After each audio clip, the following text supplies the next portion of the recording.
सोरबाया 22 बोसोर जालांबाय थारिख मारि मारि केसा जोबनायनि लामायाव फैयाखै दिनै जोंनि एकर्डनि बिलुआ मा थागोन जेबो गैया बे केसा 2010 निनो केस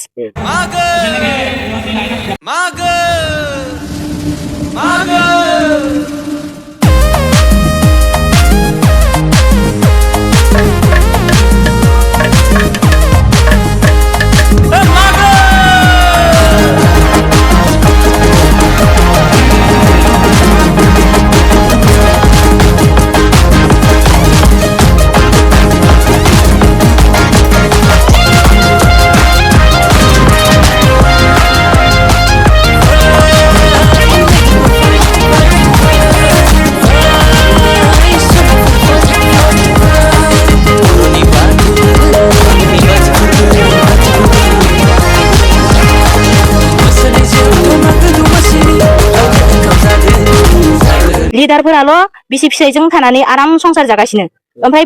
बिसोरनि फिसाफोरा दिनै आलाय सिलाय आनि थानि दिनै सानफ्रोमबो सोरनियाबा डेट फैयो हमना लाङो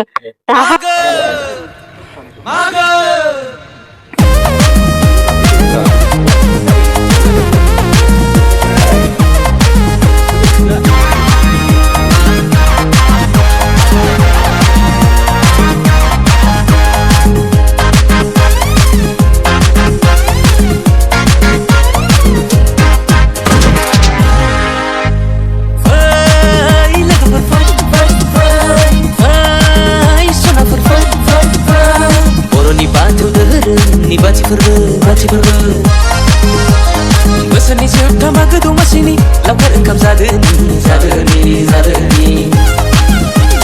मावनाय दांनायखौ दसे दोनथ'नानै दुखु दाहाखौ जा बावगारनानै फैदो बयबो फै गोसो होसार होसार रंजादोनि बोसोरनि खेबसे बयबो लावखार ओंखाम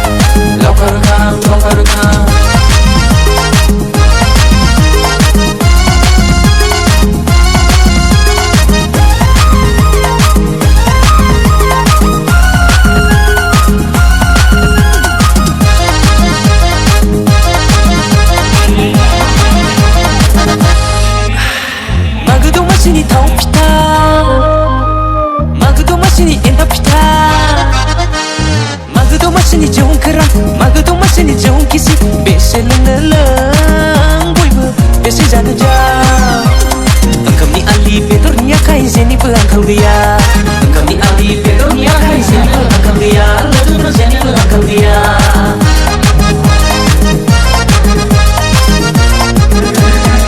ओइ समजित दावजान नाव माजानलै गासैखौबो होलिया दा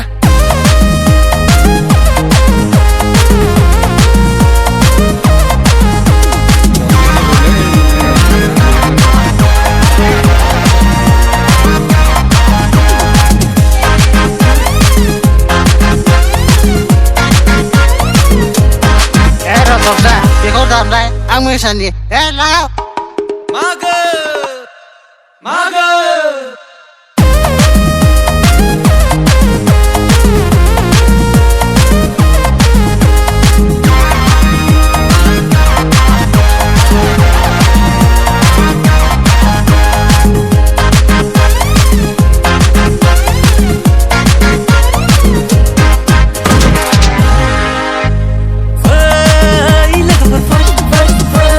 मैया माने माबानि कर्टनि हियारिं फैदोंमोन डेट ओमफ्राय बेयाव थांनायावनो माने माबानानै वारेन्ट फैदो होननायाव माबा हमनानै वारेन्टनि माबायाव जामिनदार हमनायाव माने रिजेक्ट जादो होननानै बिदि होननानै लाखिदो आरो बे केसा 2010 निनो केस ओमफ्राय दिनैसिम माबायदि जोबा लाखासिनो बेफोरबायदि बारंबार थांबाय थानांगौ बियो इमान बोसोर जाबाय आरो 34 इयार्स इसोरो संग्राम खालामनानै दाहालागै जुदि जेबो माबाखौनो मोनाबा माबायदि सान्ति सुक्ति जाखो बेथ' बिटिआर सरकारा बेखौ एकर्ड खालामना लांबाय NDFB लाफानानैनो सान्ति सुक्ति खालामदोंमोन नाथाय दिनै माबायदि बेफोरबायदि बारंबार साफ्रोमबो NDFB केडार्सफोरनि सायाव बेफोरबायदि जाखो आरो दिनै लिडारफोराल' बिसि फिसायजों थानानै आराम संसार जागासिनो ओमफ्राय बिसोरनि फिसाफोरा दिनै आलाय सिलाय आनि थानि दिनै सानफ्रोमबो सोरनियाबा डेट फैयो हमना लाङो दाहालागैनो बेफोरबायदि हमना लांबाय थानाय आयेना बोरै जाखो ओमफ्राय बेफोरखौ सरकारा इसेबो नोजोर होनो गियान गैया नामा गावसोरल' मोजां जाबाय थानांगौ नामा आरो 4 लाख होदो 4 लाखा दिनैनि दिनाव मायाव खाथिखो माबायदि जाखो माबायदि संसार जानांगौ बिसोरो जेराव गावसोरनि बेक्तिनि थाखायथ' खस्थ' खालामाखैमोन बिसोरो बर' हारिनि थाखायनो खस्थ' खालामदोंमोन खिन्थु दिनै गावसोर बेक्तियाल'सो खस्थ' जागासिनो सोरबा रायजो राजायाबोथ' बिसोरखौ नायफैयाखै रायजोनि थाखायनो संग्राम खालामदोंमोन खिन्थु दिनै बिसोर गाव हारसिङैसो खस्थ' जागासिनो आरो माखासे जेलाव दङ बिसोरबोथ' दा बुहुत बिसोरनि न'खरफोरा हालाय हाफाय जानानै दङ ना बेफोरखौ सरकारा एसेबो नोजोर होआ नामा माबायदि जागोन बिदिब्ला दा मा फोरमायनो सानदों बेनि बागै दा नोंनि फिसायारि जोबथेसालियाव दङ जोबजाबाय मैयानि दिनाव दा आथिखालनि जिथु सोलिबाय थानाय बा मानबता हाग्रामा महिलारि सारनिसिम मा खावलायनो सानदों आं बेखौनो खावलायनो सानो जे आंनि फिसायाल' नङा मालाय सोरबा जोंफोरबायदि गोबां हिनजाव माहारियानो जेनेबा NDFB हाबा जानाय दङ बिसोरबोथ' आं बायदि भुगिनानै दङ बिसोरनि आंनि फिसायनि थाखायल' नङा गासैबो जाहाथे गासैबो NDFBफोरा न'खराव थानानै मोजाङै सान्थियै रायजो जानो मोननांगोन सरकारा बेखौनो नायनांगोन आरो गासैनिबो केसा उइद्र' जाजोबनांगोन संगठनानो दिनै बायनानै थांबायब्ला बेयो माबायदि मा केसनि थाखाय बिदि माबागोन आरो हमनायाबो सिगाङो ओरैनो जेनेबा जानला मानला हमखायोमोन जेराव दाय थाबाबो थायाबाबो जाबसिनानै हमखानाय केस इफोरो दिनै जोबनानै थांनांगोन इथ' इमान गिदिर क्रिमिनेल केस नङाना बो माफोरबायदि जेनेबा जेन सोरखौबा क्रिमिनेल खालामनानै हमना दोननायानोसै माबायदि मैयानि दिनाव लाखिनो मोनखो इमान सान्ति सुक्तिनो बिनो माबायदि सान्ति सुक्ति बेलाय आरो जेनेबा दा बेयो गनानै फैगोन गाबोन समफोरनो फैगोन जेनेबा आरो डेट मारिनो थांफिननांगोन बेफोर थांलाय फैलाय खरस 4 लाख थाखाया बेफोरनि थाखायसो होदोंमोन नामा होमबा बेयावथ' जेबो सान्ति सुक्ति जायाखै आंहा बेयाव जेबो गोजोननाय गैया ओंखायनो सरकारा बेफोरनि सायाव नोजोर होनांगौ आरो थाबैनो बेखौ एक्सन लानांगौ जे गासैबो NDFBनि केसफोरा उइद्र' जाजोबनांगौ जेरै संगठनानो बायनानै थांबायब्ला बेयाव बेफोरबायदि केसनि सोंथि जेबो जानो मोना आरोना आंनि साननायाव आंनि फिसायनि मुङा ओरैनो जेनेबा रंजालु मुसाहारि बेनिफ्राय बियो 31 बेटसनिमोन नालाय ओमफ्राय नामा M रैखाथि आरो मिथिनायाव मैया जोंनिनो लोगो रंजालु मुसाहारि बिथाङा मा होनो कर्टआव हाजिर जानायनि डेट दङमोन बिथाङा कर्टआव थांदोंमोन बेनिफ्राय मा होनदों बेखौ खनसे फैयाखै होननानै जामिन बिब्रबदों इमारजेन्सि बिथाङाथ'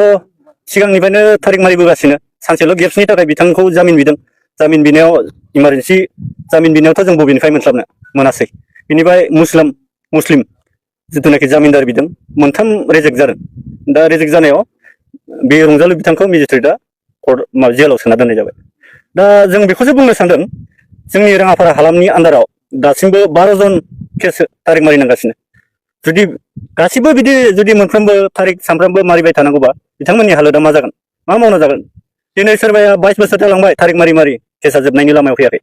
दिनै जोंनि एकर्डनि बिलुआ मा थागोन जेबो गैया बेनिखायनो जिथुनाखि थांनाय 5 बोसोराव बिटिआर एकर्ड खालामनानै जोंनो जेबो मोजां फिथाइ लाबोनानै होआसै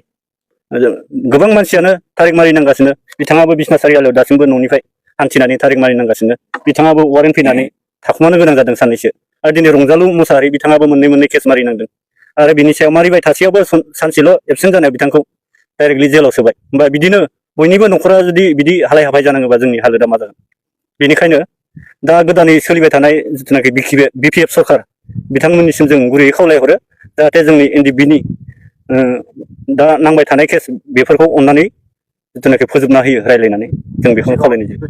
5 बोसोराव UPPL सरकारा सालायबाय थादों बे समाव UPPLआ जेबो खामानि मावासै नामा दा जोंनि नुनायावथ' गैया मानोना सनितपुर डिस्ट्रिक्टआव जेसेबां केस नांना थानाय NDFBफोर बिथांमोननि सासेनिबो दानि केस जोबनाय मोनाखै जों दा बिदि हिसाबै जों मोजां नोजोरैथ' नुनायनि माबायाव गैया फेलार मोनसेबो साक्सेस होननानै जों बुंनो थाङाखै जिथु बिथांमोना बुंबाय थादोंमोन जे गबिन्द बिथाङाबो बुंदोंमोन आरो फेरेंगा बिथाङाबो बुंदोंमोन 90% जाफुंजोब्बाय बा मावफुंजोब्बाय खुगाजों बुंनानै मा जानो खामानिखौ मावनानै देखायनांगोन जिथुनाखि जोंनि सनितपुर डिस्ट्रिक्टआव दिनै आंनि केसा जोब्बाय होननानै रावबो बुंना फैनो हायाखै दाबो नै बिथाङानो बुंबाय 2014 ना मायाव हमजादोंमोन बिनिफ्राय दिनैसिम दासिमबो थारिख मारिनांगासिनो आरो नैबे बिथाङा 2010 नामा 14 बेबो 14निफ्राय दासिमबो थारिख नामागासिनो होमबा सोर साबेसेनि केसा जोबदों रावनियाबो जोबाखै जों बेनिखायनो जों मानियाखै माने बेखार जोंखौ माने मा होनो जों हारिनि थाखाय नांदोंमोन खिन्थु हारिनि थाखाय नांनायनि फिथाइखौ जों मोनासै बे 4 लाख फैसा होदों 4 लाख फैसा होनाया जायफोरा केस दङ बे 4 लाखनि बाय डाबल 8 लाखबो जोबलांदों सोरहाबा दा बिनिखायनो जों गुरैयै खावलायहरदों दा BPF सरकार हाग्रामा महिलारि सारा बिथाङा जोंनि केसफोरखौ फोजोबना होयोबा जों गोबाङैनो गोजोननाय मोनगौमोन